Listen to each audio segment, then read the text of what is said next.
இப்ப 2026 4 முனை போட்டியாக இருக்க போகுதா? ஏன்னா ஏற்கனவே சீமான் அவர்கள் தனித்துதான் போட்டி. நான் அவரை போட்டியாக திமுகவும் கருதல, நாட்டு மக்களும் கருதல. அந்த கட்சி தான் போயிடுச்சு. இல்ல 8% வாக்கு வச்சிருக்காங்க. ஒன்னாயிடுச்சு, தெரியாது அவங்களுக்கு.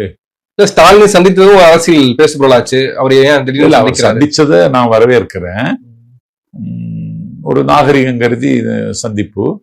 ஆனா அந்த கட்சி தமிழ்நாட்டுக்கு ஏற்ற கட்சி இல்லையே. இதுல பிரேமலதா அவர்கள் வந்து பார்த்தது அப்படின்றது ஒரு மதிமுகவுக்கு ஒரு இடைஞ்சலாகவும் இருக்கு அப்படின்னு சொல்லப்படுச்சு.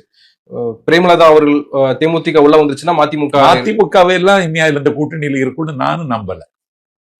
பிரேமலதா அவர்கள் பார்த்து கடந்த காலங்கள்ல உடல்நிலை சார்ந்து விமர்சனம் பண்ணதும் பிரேமலதா அவர்கள் தான். இப்போ குடும்பம் சார்ந்து நாங்க சந்திக்கிறோம் சொல்றாங்க.